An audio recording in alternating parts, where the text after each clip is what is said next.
दोस्तों, एक आदमी सड़क पर भाग रहा होता है और उसने सैंडो बनियान पहन रखी होती है और नीचे उसने जीन्स पहन रखी है, लेकिन जीन्स उसने पूरी तरह पहनी नहीं होती। आधे ही पैरों में जीन्स चढ़ाई होती है और ऊपर से कपड़ा लपेटा होता है, चादर की तरह कपड़ा लपेटा होता है। और वो जो चादर होती है वो खून से पूरी तरह सनी होती है। उसके प्राइवेट पार्ट से खून निकल रहा होता है और वो भाग रहा होता है। भागकर एक ऑटो में बैठता है। ऑटो में बैठने के बाद हॉस्पिटल जाता है। हॉस्पिटल में ले जाने के बाद हॉस्पिटल वाले उसे देखते हैं कि इसका बुरा हाल है, तो उसका तुरंत ऑपरेशन किया जाता है। दोस्तों, ये साफ पता चल रहा था देख के कि उसका प्राइवेट पार्ट कटा हुआ है। अब ऐसा क्या हुआ था और किसने उसका प्राइवेट पार्ट काटा था, तो ये मैं आपको बता दूं कि उसकी ही पत्नी ने अपनी सहेलियों के साथ मिलकर उसका प्राइवेट पार्ट काटा था। अब ऐसा क्यों किया था उसने, ये आपको इस कहानी में पता चलेगा। बहुत ही अच्छी कहानी है और आप सुनोगे तो आपको बहुत ही पसंद आएगी। और अगर अच्छी लगे तो प्लीज़ वीडियो को लाइक भी कर दीजिएगा, चैनल को भी सब्सक्राइब कर दीजिएगा अगर आप लोग चैनल पर नए हैं। तो मैं गीता गुप्ता, स्वागत है आप लोगों का मेरी आज की एक नई सच्ची कहानी में। जय माता दी। उम्मीद करती हूँ आप सभी लोग स्वस्थ होंगे, मस्त होंगे, अपना और अपनों का ख्याल रख रहे होंगे।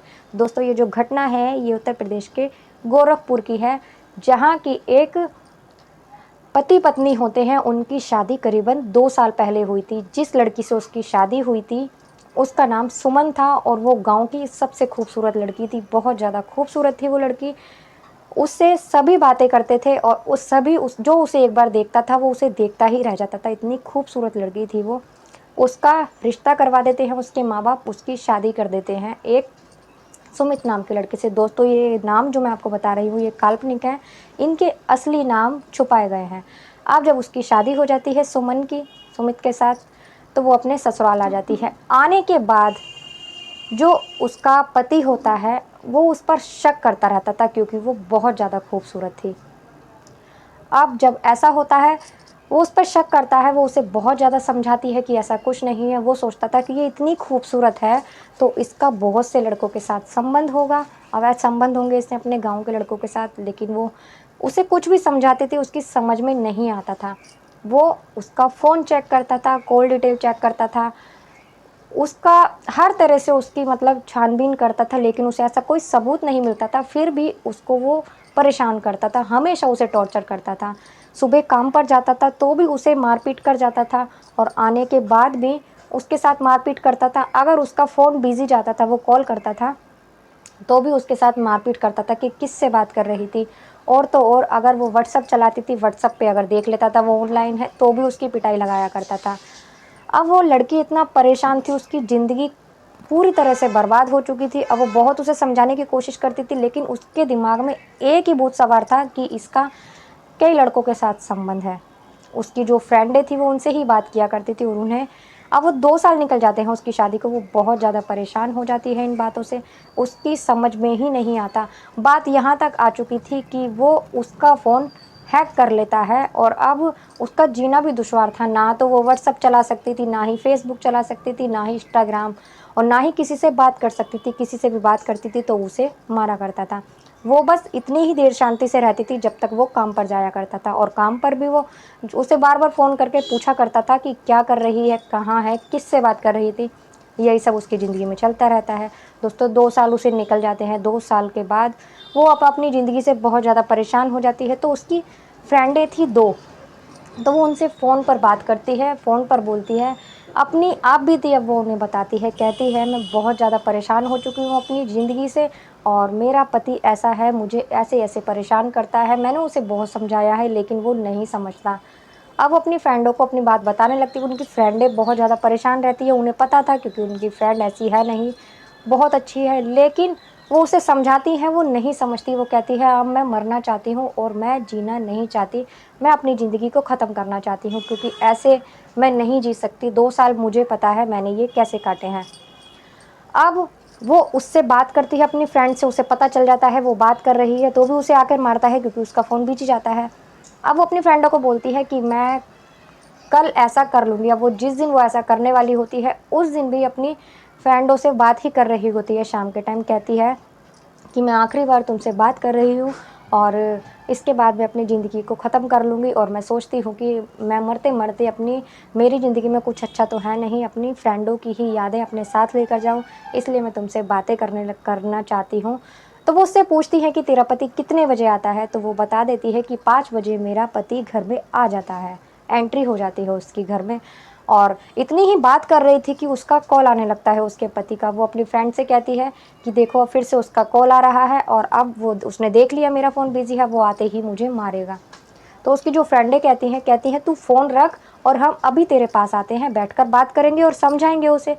अब वो ऐसा कहने के बाद लगभग 4 बजे उसके घर पहुंच जाती हैं। दोनों फ्रेंड उसकी पहुंचने के बाद उससे बातें करती हैं, उसे समझाती हैं कि देख तूने तो कुछ नहीं किया है, तू तो बिल्कुल सही है, तूने कभी कोई गलती नहीं की है, तू तो अपना पत्नी धर्म अच्छे से निभा रही है, 2 साल से वो टॉर्चर कर रहा है तुझे और तू सह रही है, तेरी क्या गलती है, तू खुद को सज़ा क्यों देगी, तू अपनी ज़िंदगी क्यों ख़त्म कर रही है। और तो और वो तुझे परेशान करता है, वो उसके संग मतलब संबंध भी बनाता था तो इतनी बुरी तरह से बनाता था, मतलब कि उसे एक तरह की सज़ा दे रहा हो। जब वो उसकी सहेलियाँ उससे कहती हैं कि वो तुझे हर बात से टॉर्चर करता है, मारता पीटता है, तेरे संग संबंध बनाते समय भी तुझे इतना दर्द देता है, तो क्यों ना उसे ही सज़ा मिलनी चाहिए, जिस चीज़ से वो तुझे दर्द देता है उस चीज़ को ही हटा दिया जाए, ख़त्म कर दिया जाए। तो अपनी फ्रेंड को कहती हैं तू चिंता मत कर, हम यहीं हैं तेरे साथ। अब तेरा पति आने वाला है, लगभग 5 बज जाते हैं और बजने के बाद वो आ जाता है। आने के बाद जब वो उनकी उसकी 2 फ्रेंडों को देखता है तो उसको बोलता है कि तुम्हारी फ्रेंडें आई हुई हैं, तुम इन्हें चाय पानी नाश्ता नहीं कराओगे। तो वो अंदर चली जाती है चाय बनाने के लिए। चाय बनाने के लिए चली जाती है तो वो बहाना करती है चाय बनाने का, वो चाय बनाने नहीं जाती, थोड़ा-सा उसके आगे से हट जाती है।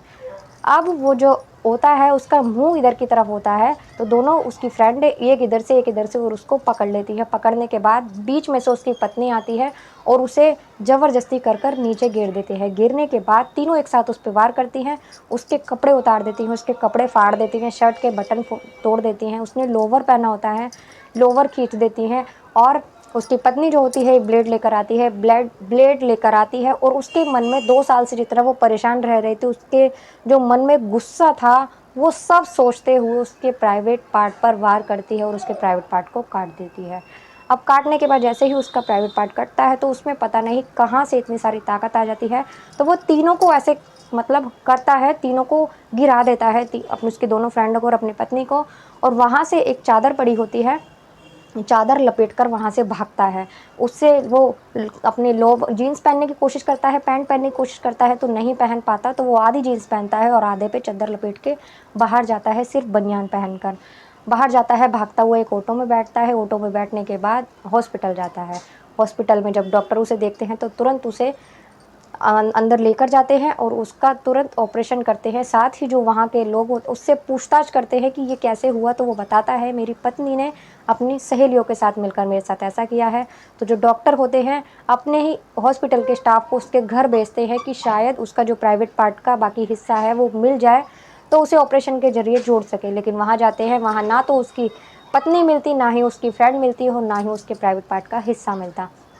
अब उसके बयान पर कंप्लेंट लिख दी जाती है, उसकी पत्नी और उसकी फ्रेंडों को ढूंढा जाता है, लेकिन उसकी कॉल डिटेल के ज़रिए कैसे भी उसे ढूंढ लिया जाता है, उसकी पत्नी और उसको उसे गिरफ्तार कर लिया जाता है। सारी आप बीती वो बताती है कि मैंने इसलिए उसके साथ ऐसा किया है, लेकिन उन्हें तो सज़ा मिल जाती है, उन्हें तो जेल भेज दिया जाता है क्योंकि उन्होंने उसे मारने की कोशिश की थी। अगर वो वहाँ से नहीं भागता तो तीनों मिलकर उसे जान से मार देते, लेकिन उसकी किस्मत अच्छी थी, वो भागने में कामयाब हुआ। लेकिन अब उसका प्राइवेट पार्ट कट चुका था, जिसकी वजह से अब वो पूरी ज़िंदगी उसकी ऐसी ही हो चुकी थी। अब दिक्कत, उसकी जान बच चुकी थी लेकिन ऐसे भी ज़िंदगी उसकी पूरी तरह से बर्बाद हो ही चुकी थी एक तरह से। लेकिन एक शक की वजह से उसने ऐसा किया था, उसका शक ख़त्म होता ही नहीं था। अगर वो चाहता तो उससे प्यार से बात कर सकता था, उसकी कैसे भी करके उसकी पता लगाता कि अगर उसकी पत्नी गलत है तो उसे छोड़ भी सकता था, कुछ भी कर सकता था, तलाक ले लेता। लेकिन उसने ऐसा नहीं किया, बल्कि उसे ज़िंदगी भर टॉर्चर करने के लिए अपने साथ ही रख रहा था। 2 साल से उसे टॉर्चर कर रहा था, मारपीट कर रहा था, तो उसकी पत्नी ने उसे इस बात की सज़ा दी। अब आप लोग कमेंट कर ज़रूर बताइएगा, क्या उसकी पत्नी ने जो उसे सज़ा दी क्या वो सही थी? क्या उसकी पत्नी को ऐसा करना चाहिए था, या उस पति को ऐसा करना चाहिए था जो वो अपनी पत्नी के साथ ऐसा कर रहा था रोज़? तो दोस्तों कमेंट कर ज़रूर बताइएगा और मिलते हैं अगली किसी वीडियो में एक नई कहानी के साथ। तब तक के लिए नमस्कार।